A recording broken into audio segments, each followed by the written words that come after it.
Hi guys, it's me again, Cheryl, and welcome to my podcast. So I will making podcast now. So I will think about what kind of story I will be making. So I will tell you some story of my life here abroad. So i-share ko sa inyo guys yung mga story naming mag-asawa kasi ibang lahi po ang aking asawa at hindi po siya Pilipino. So, may mga kultura tayo na kailangan nating malaman guys. So, kailangan nating unawain at irespeto. So, minsan guys, pag nagbi-video ko, hindi ninyo nakikita yung mukha ng asawa ko sa mga video ko. Kasi guys, talagang hindi po siya in sa mga social media. Wala po siyang Facebook, Instagram, at saka YouTube. Mga ganun. Wala siyang ano-anong ganun guys, no? At ayaw niya masyadong napapublic yung kanyang pagmumukha. So, pag ina-upload ko siya sa Facebook ko is kino-cover ko yung kanyang face. So, tingin niyo, kasal po kaming dalawa, legal po kaming kasal at kinasal kami sa isang opisina dito guys, no.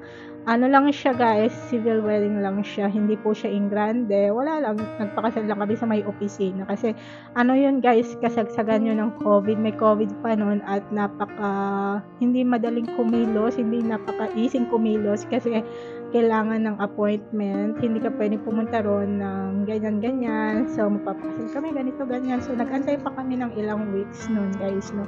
Yung asawa ko guys, ang ugali niyan guys is mabait siyang tao, hindi po siya palasigaw at never niya akong sinasabihan ng mga bad or masakit na salita, never niya sa akin ginawa yon at never niya rin akong sinigawan. So ano siya talaga, napakalaking respeto niya sa babae talaga, na hindi porket babae ako at siya yung nagtatrabaho is parang wala ka ng respeto sa asawa mo kasi ikaw ang nagtatrabaho, parang ikaw ang pinaka-boss dito sa bahay. So wala pong ganun sa amin guys, no. So hindi naman sa amin yung pera kasi hindi po kami mayaman guys na marami kaming pera.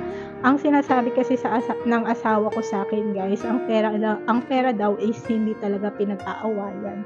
Talagang dapat hinahanapan siya ng solusyon. So ganun guys ang ginagawa namin. May mga time na may problema din kami sa pera at may times na nasusolusyonan din siya guys, no. At saka guys, i-share ko pala sa inyo yung culture shock ko dito guys is before nung na dumating ako dito is yung mga tao kinakausap ka kahit hindi ka kilala. Kahit hindi ka nila kilala guys, binabati ka nila ng magandang umaga, magandang tanghali at magandang gabi. Minsan kasi before kasi guys, talaga nung bago-bago pa lang talaga ako. Lang kasi ako guys, dito talagang hindi ako pala kausap sa mga taong hindi ko kakilala. So, minsan sinasabihan ako ng asawa ko na pag binabati ka nila, batiin mo rin silang mga ganyan. So, hindi ako masyadong bumabati kasi guys, no. So, hanggang sa tumagal-tagal na ako dito sa lugar nila, na absorb ko na ang kanilang kultura. So, kahit hindi ko kakilala guys, binabati ko ng magandang umaga, magandang tanghali o magandang gabi sa lingwahe nila, hindi po Tagalog, no. So, tsaka dito guys, ang mga tao dito nagbebeso-beso sila. Nagbebeso kasi guys, nung unang dating ko dito, may pinuntahan ata kami party or nakikapit bahay ata kami sa mga kalahi nila. Nung nakita nila ako, niyakap nila ako tapos nagbeso-beso sila sa akin. So, nabigla ako ng ganun. So, hindi ko naman talaga ginagawa yung katulad ng ganun guys, no. So, dahil nasanay na rin ako, so, pag nakakamit ako ng mga ibang lahi, kahit ng mga Pilipino, mahilig ako magbeso-beso, mga ganun. So, nakuha ko na yung kultura nila dito guys, no. At dito rin guys is wala kang masyadong makikita mga street food. Yes, kasi naghahanap talaga ako ng mga street food guys, kaso talagang wala kang makikita at all. So sinasabi ko sa asawa ko, siguro pag nag-business ako ng street food dito, patok na patok yung business ko. Why? Kasi wala kang kakompetensya guys, wala kang kompetensya katulad sa Pilipinas na ang daming nagtitinda ng street food, dito wala ni isa. So pag nagtinda ka, talagang yayaman ka siguro pag nagtitinda ka ng street food dito. Kasi sinabi daw ng asawa ko before daw is may street food dito, kaso pinatanggal daw ng ano nila, ng government nila, kasi daw dirty daw yung food. Ayun ang sinasabi sa akin ng asawa ko, no? Pagkatapos guys is wala kang makikitang mga bata sa kalsada. Yes guys, hindi katulad sa Pilipinas, no. Dito sa ibang bansa guys, makikita mo lang yung mga bata sa mga park area or school area. Minsan makikita mo lang sila sa mall, like that.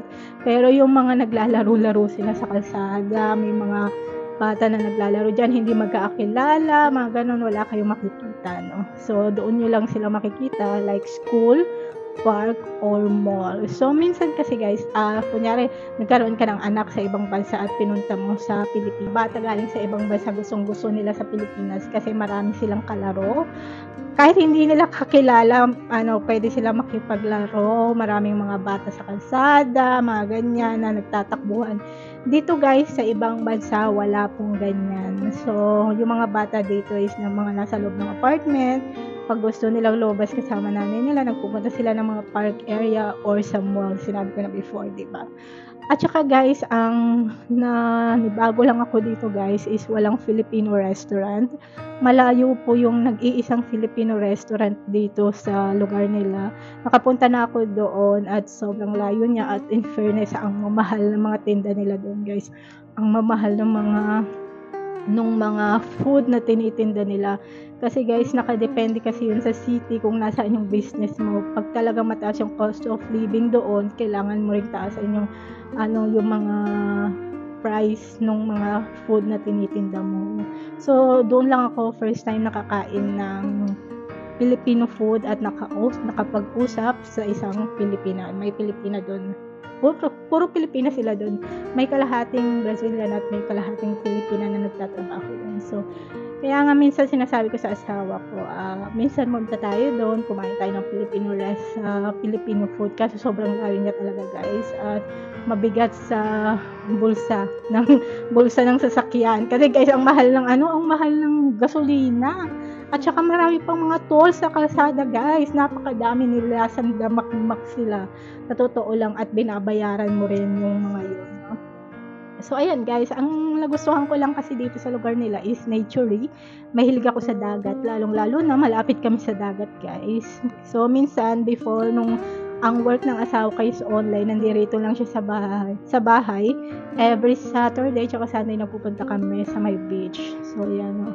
So ayan lang guys, na-share ko lang sa inyo ang culture shock na nibago ko dito sa lugar nila guys. Pero pag tumagal-tagal ka talaga dito sa lugar nila is parang okay ka na sa nila, mga ganyan. Kaso ang problema lang guys is hindi tayo makapagtrabaho kasi nga yung lengguwahe nila kailangan mo pang aralin, at hindi masyadong ganun kadali guys, or hindi lang ako masyadong nag-aaral siguro, no? Kasi hindi ko siya, na-absorb ko siya sa utak ko guys. Minsan nga nanonood ako ng YouTube, mga videos na naka-Portuguese siya, tapos yung translator Portuguese din, so may mga lines, may mga sentences ako na naiintindihan.